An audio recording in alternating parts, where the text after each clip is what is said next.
समुत्कर्ष समिति से जुड़ी सभी जानकारियां प्राप्त करने के लिए हमारे YouTube चैनल समुत्कर्ष समिति को अवश्य सब्सक्राइब करें।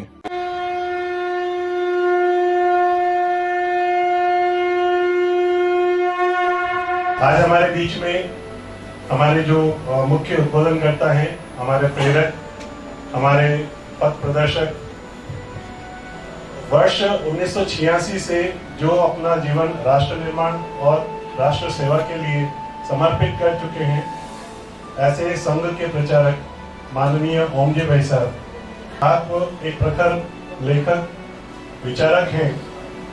आप द्वारा कई पुस्तकें लिखी गई हैं, जिनमें मेवाड़ गौरव गाथा, जन जन के महावीर, पन्ना दाय, बाबा रामदेव जैसी 25 पुस्तकों का आपने लेखन किया है, और जो आज हमारे बीच में हमारे ज्ञानवर्धन के लिए आज प्रकाशित होकर हमारे बीच में है। मैं आज के इस पुनीत अवसर पर मान्यवर भाई साहब से निवेदन करूंगी कि हमें प्रबोधन प्रदान करें। आदरणीय ओम जी भाई साहब। शत्रुओं का हर हालत में नाश होना चाहिए, उन पर कदापि विश्वास नहीं करना चाहिए। जो लोग आपके हित को, आपकी आकांक्षाओं को खा जाए, उन लोगों को कदापि प्रश्रय नहीं देना चाहिए।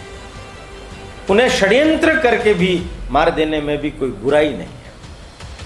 साम दाम दंड भेद, विविध प्रकार के इंद्रजालिक, मायावी, गुप्तचरी, ऐसी कलाओं के माध्यम से शत्रु को पराभव कर देना चाहिए।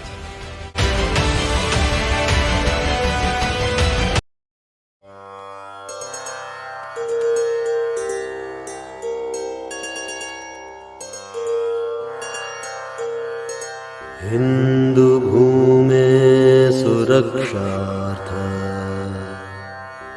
केशवेन विनिर्मितम् यं संघपोषितं येन गुरुं तं प्रणमाम्यहम्।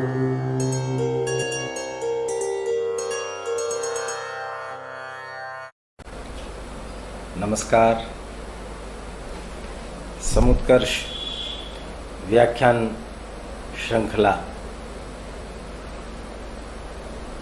यतो धर्मस ततो जय में आप सब देवियों और सज्जनों का हार्दिक स्वागत है।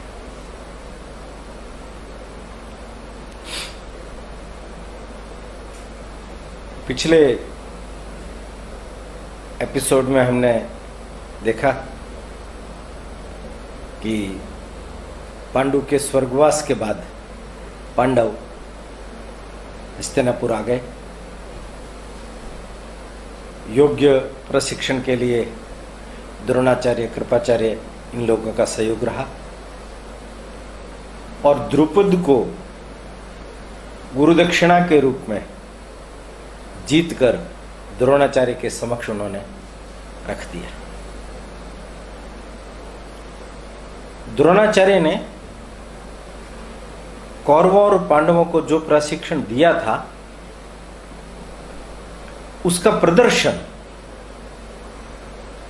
रंगशाला में आम जनता को बुला करके उनके समक्ष अलग अलग राजकुमारों ने अपनी अपनी प्रतिभा का, अपनी अपनी योग्यता का प्रदर्शन किया। जनता वाह वाह कर उठी। दुर्योधन और भीमसेन के बीच में गदा युद्ध, मल्लयुद्ध की तरह तरह के पैंतरेबाजियां होती रही। दुर्योधन हर हालत में भीमसेन के प्राण लेने के लिए व्यग्र हो उठा और द्वंद्व युद्ध के अंदर उसने भीमसेन को ललकारा। भीमसेन ने उसकी ललकार को सुनकर के मैदान में उतरना निश्चय किया, किंतु कृपाचार्य ने द्रोणाचार्य को संकेत किया कि जनता भी दो गुटों में बट जाएगी, ये राज्य के लिए अच्छा नहीं है, इसलिए इस युद्ध को रोक दिया जाए। द्रोणाचार्य ने अपने पुत्र अश्वत्थामा को भेजा अश्वत्थामा ने जाकर के दोनों को रोका। अब अर्जुन आया। अर्जुन धनुर्विद्या का बहुत निपुणतम व्यक्ति थे। उन्होंने ब्रह्मशिर नामक विद्या द्रोणाचार्य से प्राप्त कर ली थी। आग्नेयास्त्र, वायव्यास्त्र, वारुणास्त्र, पारजन्यास्त्र, पर्वतास्त्र, अंतर्ध्यानास्त्र, ऐसे न मालूम कितने प्रकार के अस्त्र शस्त्रों से वो दुनिया को हतप्रभ करने वाली कलाएं अपनी प्रजा के समक्ष प्रकट कर रहा था। प्रजा उसकी जय जयकार कर रही थी। इतने में एक घटना घटी। कर्ण वो उस रंग मंडप में प्रवेश कर गया और उसने आकर के खुली चुनौती अर्जुन को दी। अर्जुन को सर्वश्रेष्ठ कहने का कोई कारण नहीं। अर्जुन ने जितनी सारी कलाएं आपके समक्ष दिखाई है, मैं उससे भी अधिक बेहतर तरीके से उसको दिखा सकता हूं। द्रोणाचार्य की आज्ञा मांगी। द्रोणाचार्य ने आज्ञा दे दी और कर्ण ने भी अर्जुन से भी ज्यादा अच्छी तरीके से अपनी धनुर्विद्या का प्रदर्शन किया। अब उसने खुली चुनौती दे दी अर्जुन को कि क्यों घमंड कर रहे हो अपनी विद्या पर? देखा मेरा अस्त्र शस्त्र कौशल, हिम्मत हो तो आओ और मुझसे युद्ध करो। कृपाचार्य उस स्थिति को पहचान चुके थे। अर्जुन भी आवेश में आकर के उसकी चुनौती को स्वीकार कर बैठा और द्रोणाचार्य की आज्ञा लेकर के वो भी मैदान में उतर पड़ा। कृपाचार्य उठ करके खड़े हुए, कहने लगे, कर्ण, यह कुंती का पुत्र अर्जुन है। अज्ञात कुलशील, अपने से नीचे लोगों से युद्ध करना वर्जित कहा गया है। तुम अगर अर्जुन के साथ युद्ध करना चाहते हो तो अपने कुल का परिचय दो। यह सुनकर के कर्ण ने शस्त्र नीचे रख दिए, सिर झुका लिया। दुर्योधन ने यह देखा। दुर्योधन कर्ण का मित्र था। वो आगे बढ़ा। उन्होंने कहा, बराबरी वालों में अगर युद्ध होता है तो मैं आज अभी इसी समय कर्ण का राज्याभिषेक करता हूं। आज से कर्ण अंग देश का राजा होगा। महाभारतकार ने इस बात की ओर जिक्र किया है। किंतु यह कितनी बड़ी विचित्र बात है कि जो धृतराष्ट्र पांडु के राज का केवल मैनेजर था, कामकाज संभाल रहा था, वो राजा नहीं थे। वो राजा नहीं थे। राजा तो पांडु थे। पांडु के बाद पद रिक्त था। अतिरिक्त व्यवस्था की गई थी राजकाज संभालने की। दुर्योधन तो कुछ था ही नहीं। वो किस हैसियत से उसे अंग देश का राजा बना रहा है? किंतु मान ली गई बात। उसी समय कहते हैं कि अधिरथ, जो कि धृतराष्ट्र का सारथी था, वो वहां आया और अपने पुत्र को देखकर, उसके कौशल को देख करके गदगद हो गया और जाकर के उसे अपने बाहों में भर लिया। तब सबको मालूम पड़ा, यह तो सूतपुत्र अधिरथ का सूतपुत्र है। वहां रंगमंडप समाप्त कर दिया गया।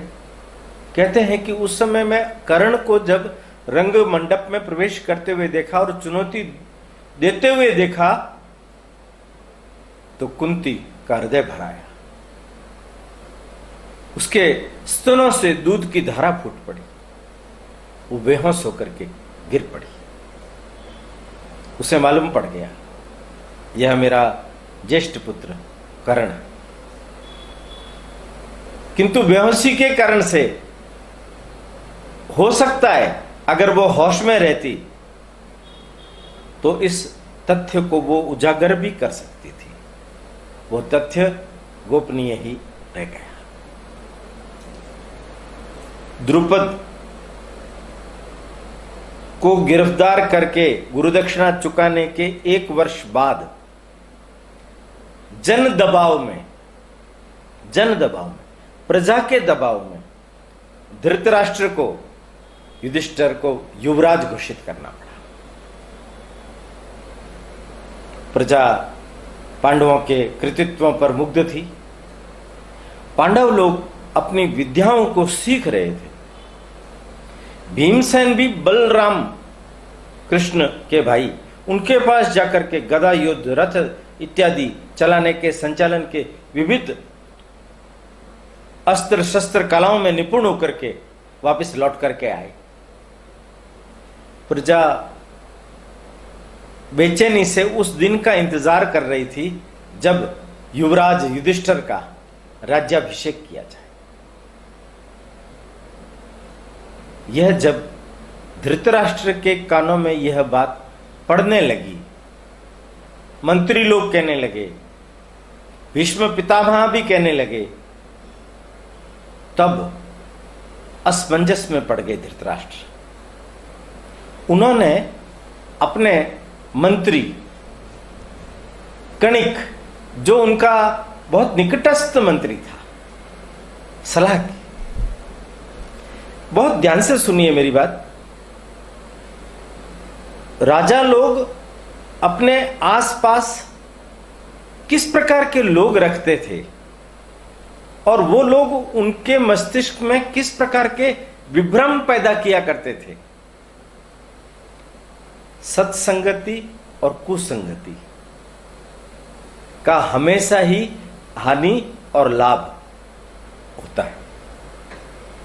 कारण दुर्योधन शकुनी की कुसंगत में पड़ करके अपनी सारी योग्यताओं के बावजूद भी जीवन में जो पा सकता था वो नहीं पा सका। वो केवल दुर्योधन का, उसकी इच्छाओं का दास बन करके रह गया। एक स्वतंत्र उसकी प्रतिभा जिस तरीके से प्रकट होनी चाहिए वो नहीं हो सकी। धृतराष्ट्र पांडु से प्रेम करता था, पांडु पुत्रों से प्रेम करता था, धर्म का आचरण करता था, पर कणिक के विष वमन के कारण उसके मस्तिष्क में भी विष का बीजारोपण हो गया। कणिक कहने लगा, कणिक से जब सलाह ली गई कि युधिष्ठिर को युवराज पद देना चाहिए, पांडवों का सत्कार करना चाहिए, उनसे संधि करनी चाहिए या विग्रह। कणिक बहुत कुटिल बुद्धि का व्यक्ति था। उसने आधुनिकतम कालखंड के अंदर जिस प्रकार के कैरेक्टर हमारे को दिनों दिन देखने के लिए मिल रहे हैं, उसका पराकाष्ठा तक पहुंचा हुआ स्वरूप प्रकट किया। उसने सलाह दी, शत्रुओं का हर हालत में नाश होना चाहिए, उन पर कदापि विश्वास नहीं करना चाहिए। जो लोग आपके हित को, आपकी आकांक्षाओं को खा जाए, उन लोगों को कदापि प्रश्रय नहीं देना चाहिए। उन्हें षड्यंत्र करके भी मार देने में भी कोई बुराई नहीं है। साम दाम दंड भेद, विविध प्रकार के इंद्रजालिक, मायावी, गुप्तचरी, ऐसी कलाओं के माध्यम से शत्रु को पराभव कर देना चाहिए। राजा को ध्यान रखना चाहिए, अपनी कमजोरी का दूसरों के सामने उजागर ना करे, दूसरों की कमजोरी को ध्यान में रखे, अपनी कमजोरी हो तो उसको भी छुपा करके रखे। धृतराष्ट्र फटी फटी बुद्धि से यह सब बातें सुन रहा था।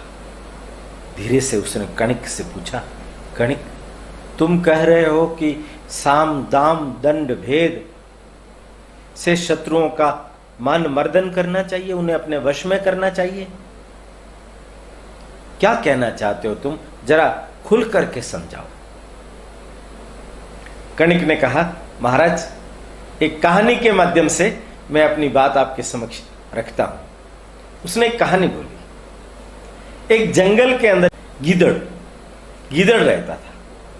उस गीदड़ के 4 मित्र थे, एक भेड़िया, एक बाघ, एक नेवला एक चूहा। ये चारों बड़े शांति से एक साथ रहते थे। एक दिन इन पांचों ने देखा कि जंगल के अंदर एक बड़ा हष्ट-पुष्ट हिरण दिखाई दे रहा है। इन लोगों के लार टपकने लगी। अब उसका शिकार करना है, इसके लिए बहुत प्रयत्न किए, किंतु वो हिरण इतनी तेज कुलांचे भरता था कि इनमें से किसी के भी पकड़ में वो नहीं आया। तब गीदड़ ने षड्यंत्र रचा और कहा कि जब हिरण सो रहा होगा तो चूहा जाकर के उसके पैर कुतर देगा। उसी समय जब वो लंगड़ा के चलेगा तब बाघ झपट्टा मार करके उसे मार देगा। षड्यंत्र सफल हुआ, हिरण मर गया। अब सब लोग खाने के लिए उतावले बावले। गीदड़ ने कहा, महाराज आप सब लोग स्नान करके आइए, फिर हम लोग आराम से इस मांस का भक्षण करेंगे। सभी लोग स्नान करने के लिए चले गए। सबसे पहले बाघ जल्दी से लौट करके आया। गीदड़ ने कहा, आराम से बैठे बैठे, महाराज मैं तो मांस भक्षण नहीं करूंगा। क्यों? हमने तो शिकार किया है और तुम कह रहे हो मैं मांस भक्षण नहीं करूंगा। वो जो चूहा है वो क्या कह रहा था मालूम है आपको? क्या कह रहा था? मैंने इस हिरण को मारा है, मेरे मारे हुए के ऊपर बाघ अपना अधिकार जताता है, तो ठीक है हमारे ऊपर पल्ले वो। बाघ ने कहा ऐसी बात है? उसने ऐसा बोला, ठीक है मैं मेरा शिकार करके ही खाऊंगा, दूसरे के शिकार पर मैं हाथ नहीं डालता। बाघ चला गया। इतने में भेड़िया आ गया। भेड़िया जैसे आया तो उसने, गिदड़ ने उसको कहा, तुम्हें मालूम है बाघ अपनी बाघिन को लेकर के आ रहा है, कह रहा है आज मैं भेड़िए का भी शिकार करूंगा। अभी मैंने हिरण का किया है और मैं अब भेड़िए का शिकार करूंगा। भेड़िए ने कहा कि ऐसा उसने बोला? वो भाग गया डर करके। अब आया चूहा। तो चूहे ने आकर के कहा, मित्र हो जाए पार्टी। अब उसने कहा कि मैं तो ये मांस नहीं खा पाऊंगा। कि क्यों?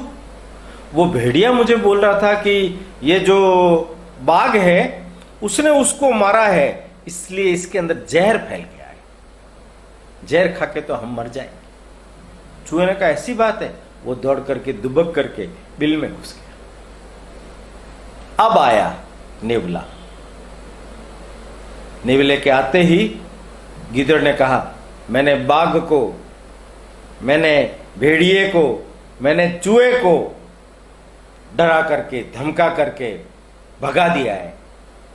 तुम क्या चाहते हो, अपनी गति या दुर्गति? कुछ नहीं बोला नेवला, चुपचाप भाग गया। किसी को डरा कर, किसी को लड़ा कर, किसी को धमका कर, किसी को भयग्रस्त करके, विविध माध्यमों से लड़ा भिड़ा करके कुटिल बुद्धि से, षड्यंत्रों से ही शासन किया जाता है महाराज। ये जो झूठी झूठी बातें बोलना, सौगंध खा लेना, आंसू बहा लेना, ये सब कलाएं हैं। ऊपर से हमें मुस्कुराना पड़ता है, सहानुभूति देनी पड़ती है, रोना पड़ता है, अंदर कुटिलता पूर्वक अपने षड्यंत्र में सफल होना पड़ता है। आप सोच लीजिए महाराज, आप तो स्वयं ही बुद्धिमान हैं। चला गया कणिक, विष बीज पनपने लगे। दुर्योधन भी आकर के रोने लगा, महाराज हमारा क्या होगा, ये तो दिनों दिन प्रगति कर रहे हैं। आप एक काम कीजिए, एक वारणावत करके एक शहर है, बहुत सुंदर शहर है, पांडवों को येन केन प्रकारेण वहां भेज दीजिए, वहां मैं सब देख लूंगा। यहां प्रजा विद्रोह करेगी बेटा? प्रजा कोई विद्रोह नहीं करेगी, प्रजा को मैं अपने वश में कर लूंगा। खजाना मेरे पास है, सेना मेरे पास है, और मैं षड्यंत्र करने में कुशल हूं। मेरा मामा मेरे साथ है।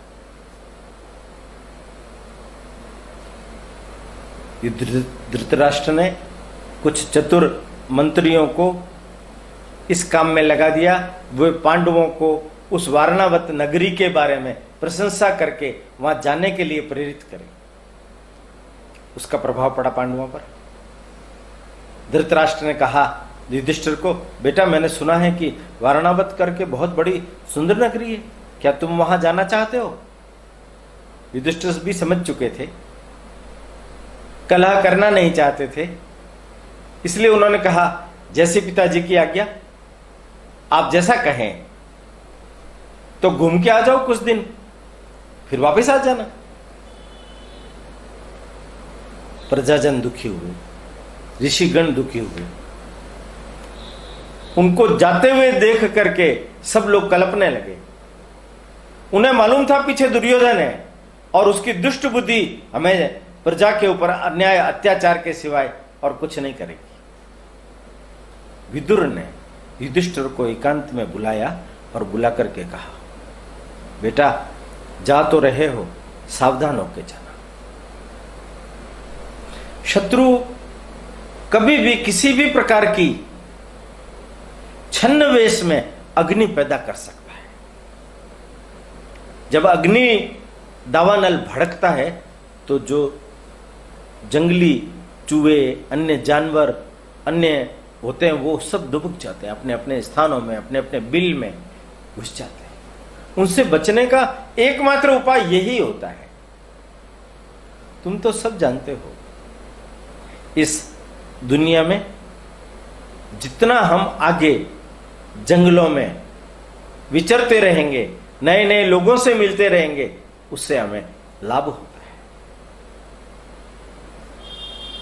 चाचा जी, मैं आपकी बात अच्छी तरह से समझ गया हूं, मैं ध्यान रखूंगा। वो समझ गया था कि विदुर क्या कहना चाह रहे हैं। वो लोग चले गए। वारणावत के लिए प्रस्थान जब वो कर रहे थे तो उससे पहले दुर्योधन ने अपने एक विश्वस्त सलाहकार पुरोचन को बुला करके पास में बिठाया, उसके हाथ पर हाथ रखा, कंधे पर हाथ रखा, बड़े प्रेम से उसके साथ वार्तालाप करके वो कहने लगा, तुम मेरे सबसे विश्वास पात्र व्यक्ति हो और तुम्हारे कारण से ही आज मैं इस स्थिति में हूं। ये राजकाज जैसा मेरा है ऐसा तुम्हारा भी है।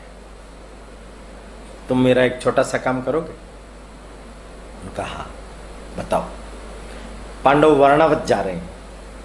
वारणावत नगरी में, नगर के बाहर एक ऐसा भवन तैयार करो जो सन, सरजस, सरकंडे, घी, चर्बी, इन चीजों से बना हुआ हो। वो लाक्षागृह त्वरित अग्नि को समर्पित हो जाने वाला हो। पांडवों को उस लाक्षागृह के अंदर रहने की सारी व्यवस्था करके और मौका पड़ने पर उसमें आग लगा करके उन्हें जला करके भस्म कर देना। न रहेगा बांस, न बजेगी बांसुरी। इतनी दूर उस नगरी में उनका कोई सहायक नहीं होगा और हमेशा हमेशा के लिए कांटा समाप्त हो जाएगा।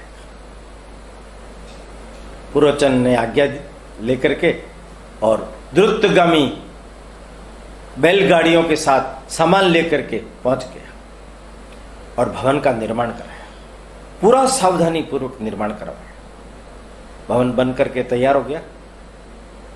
पांडव लोग वहां पहुंचे, उनकी दूसरी जगह व्यवस्था की, मेले वगैरह में भाग लिया, वहां के प्रजाजनों से मिले। प्रजाजन उनको देख करके बड़े खुश हुए।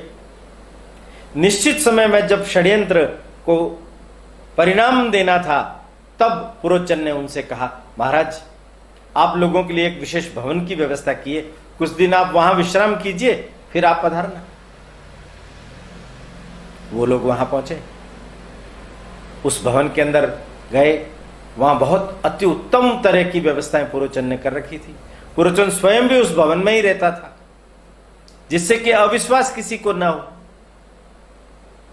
युधिष्ठिर और भीमसेन ने पूरे भवन का परीक्षण निरीक्षण करने के बाद में कहा, भैया ये लाख का बना हुआ है, इस पर चर्बी चढ़ी हुई है और ये अग्नि के आवेश में आकर के किसी भी क्षण भभक सकता है।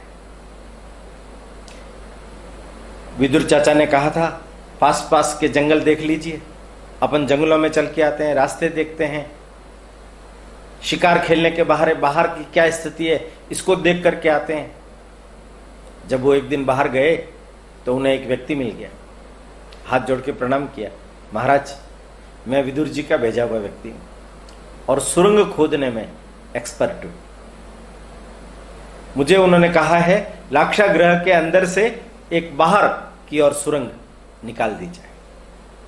मुझे साफ सफाई करने के लिए आप रखिए, मैं अंदर से सुरंग खोद करके बाहर निकाल दूंगा।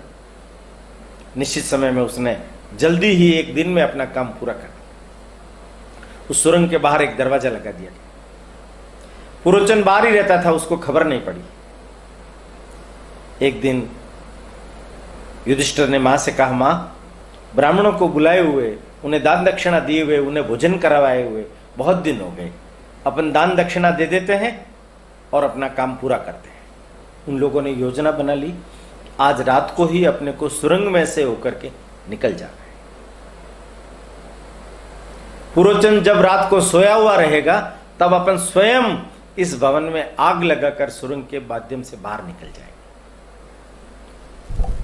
योग देखिए या सुयोग देखिए या कोई व्यवस्था देखिए या कोई गुप्तचरी व्यवस्था देखिए या विदुर का कोई योग देखिए, कुछ न कुछ था जरूर।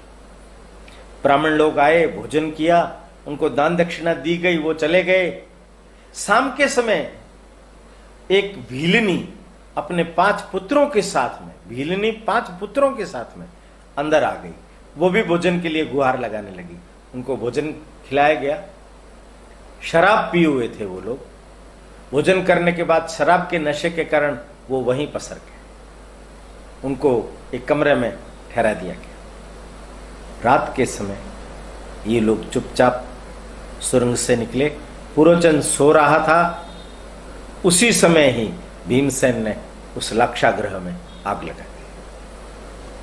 धू धू करके आग से जलने लगा। भीमसेन अपने दोनों भाइयों को कंधे पर बिठाकर, मां को कंधे पर बिठाकर, दोनों भाइयों को साथ लेकर के द्रुत गति से गंगा नदी के किनारे की तरफ दौड़ने लगे। जल्दी से जल्दी वो वारणावत से दूर भागना चाहते थे। आगे जाकर के देखा तो एक विदुर का भेजा हुआ व्यक्ति दूसरा खड़ा था। उसने कहा, नाव तैयार है महाराज, मैं विदुर का आदमी हूं, मैं नाव से आपको नदी के गंगा के उस पार ले जाऊंगा, आप उस तरफ वनों में चले जाइए। गंगा पार करके वो वनों में चले गए। उधर वारणावत नगरी में सब प्रजा इकट्ठी हुई। धू धू करते हुए उस सारे महल को देखा। बुझाने का बहुत प्रयत्न हुआ पर वो तो अग्निधर्मा था, बुझने का कोई कारण नहीं। पुरोचन अपने पापों की सजा वहीं भोग चुका था, मर गया। वो भिलनी और 5 लड़कों ने पांडव और कुंती जलकर के मर गए, इसको प्रमाणित कर दिया। समाचार भेजा गया हस्तिनापुर। धृतराष्ट्र ने विदुर और अन्य लोगों को कहा, मेरे को बहुत भयंकर दुख हुआ, पांडु से भी गहरा दुख हुआ, मेरे 5 पुत्र और कुंती चली। उनकी उत्तर क्रिया की व्यवस्था की जाए और पुरोचन के भी परिजनों को ले जाकर के उनकी भी उत्तर क्रिया की जाए। अंदर से दुर्योधन, शकुनी, कर्ण, दुशासन, धृतराष्ट्र सब लोग प्रसन्न हो गए। भीष्म पितामह को दुख हुआ। विदुर ने भी ऊपर ऊपर से दुख व्यक्त किया, अंदर से तो वो सब जानते थे। पांडव जटाएं बढ़ा ली, ब्राह्मणों का वेश धारण कर दिया और आगे वन में भटकने लगे। घना जंगल था, उस जंगल में गए, रात को विश्राम करने लगे। मां के लिए पानी लेके आए, व्यवस्था की, कंदमूल की व्यवस्था की। वहां एक बड़ी विचित्र घटना घटी। वो जो वन था वो था हिडंब वन। ऐसा कहते हैं यह जो घटना है यह घटना पूर्वांचल की है। वारणावत नगरी वहां है और उसके पास ये हिडंब वन माने आज दीमापुर, उसको उस समय में हिडंबापुर दीमापुर, बाद में अपभ्रंश होकर के हिडम्बा के नाम से दीमापुर हो गया। हिडम्ब नामक एक राक्षस अपनी बहन के साथ, हिडम्बा के साथ रहता था। उसने इन 5 भाइयों को और उनकी मां को देखा तो लार टपकने लगी। मांस खाने की इच्छा, मनुष्य का खून पीने की इच्छा तीव्रतम हो उठी। गंध के मारे उसके हाल बेहाल हो गए। अपनी बहन को कहा, बहन तुम जाओ इन 5 को और इसकी मां को उठा करके ले आओ, हम आज मनुष्यों के मांस का भक्षण करेंगे। हिडम्बा गई। हिडम्बा ने देखा 4 भाई सो रहे हैं, एक बूढ़ी मां भी सो रही है और एक युवा खड़ा है।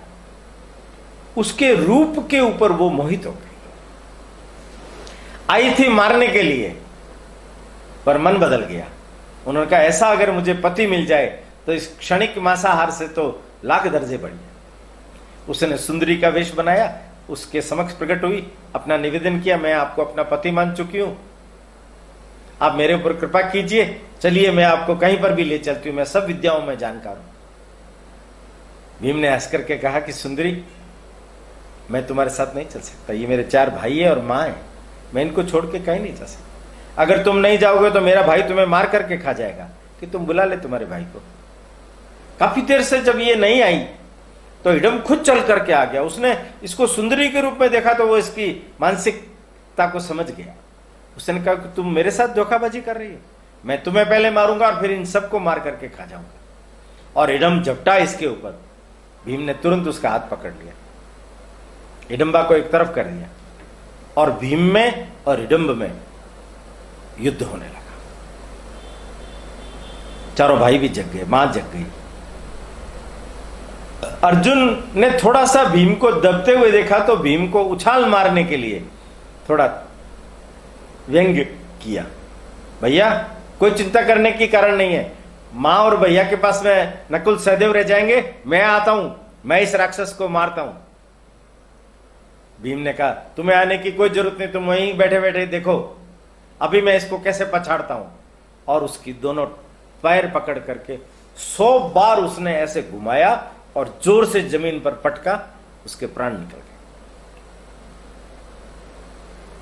उस सुंदरी ने सब बात कुंती को बताई और उनसे कहा कि ये आपका बेटा है, मैं इसके बिना जी नहीं सकती, मेरे इसके साथ विवाह कर दीजिए।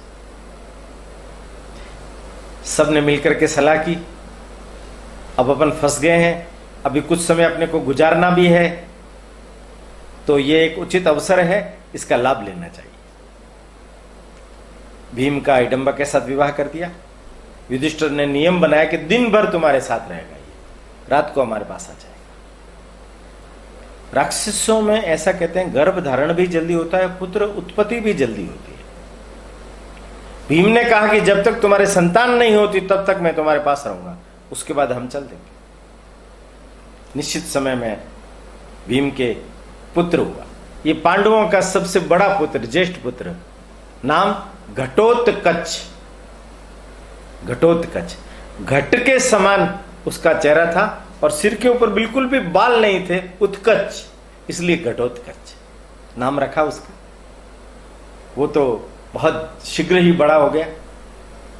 अपनी दादी और चाचा और बड़े पिताजी सबसे प्रणाम किया, मैं आपके लिए क्या सेवा कर सकता हूं। सबने, कुंती ने यही कहा, ये तुम्हारे ही सब लोग हैं, तुम्हारे परिवार के लोग हैं, इन पर जब कभी भी संकट आए तो तुम इनकी सहायता करना। तो कहा कि मैं वचन देता हूं, ये मुझे जब भी याद करेंगे मैं जरूर आऊंगा। इस घटोत्कच का उपयोग कृष्ण भगवान ने कर्ण के पास जो अमोघ शक्ति अर्जुन को मारने के लिए रखी हुई थी, युद्ध के समय प्रयोग लाई गई। इसी घटोत्कच का ही पुत्र बर्बरीक, जो खाटू श्याम जी के रूप में प्रसिद्ध है, वहां से ये लोग चल करके निकलने लगे तो धौम्य ऋषि के आश्रम में वेदव्यास जी आए पांडवों से मिलने के लिए। बहुत प्रसन्नता हुई सबको। वेदव्यास जी ने कहा कि मेरे लिए हालांकि कौरव और पांडव दोनों समान हैं, पर तुम लोगों के प्रति मेरी आस्था इसलिए बलवान है कि तुम धर्म के रास्ते पर, सत्य के रास्ते पर चलते हो। अभी तुम सब लोग मेरी आज्ञा से एक चक्रा नगरी है, वहां मेरा एक शिष्य रहता है, उसके वहां रुकना। 1 महीने भर तक मेरा वहां आप इंतजार करना, मैं फिर से आऊंगा। उसके बाद आप आगे प्रस्थान करना। आगे की योजना क्या रहेगी, आगे की रणनीति क्या रहेगी, यह सब मैं आपको बताऊंगा। उन्होंने एक संकेत और भी दिया। हस्तिनापुर में अक्रूर जी आकर के गए। उधर कृष्ण ने अपनी कुंती बुआ का हाल जानने के लिए अक्रूर जी को भेजा है। उन सब लोगों को बहुत दुख हुआ, किंतु कृष्ण से मेरा मिलना हुआ, मैंने उन्हें सब वस्तुस्थिति से अवगत करा दिया है। अब कोई चिंता का कारण नहीं है। उधर कृष्ण है, इधर कृष्ण द्वैपायन है। दोनों कृष्ण मिलकर के आप जैसे श्रेष्ठ धर्मी लोगों के साथ मिलकर के अधर्म का नाश करने के लिए हम कदम आगे बढ़ाएंगे। और वो सब लोग एक चक्रा नगरी की ओर प्रस्थान करने लगे। मित्रों, कृष्ण और वेद व्यास जी की योजना के अनुसार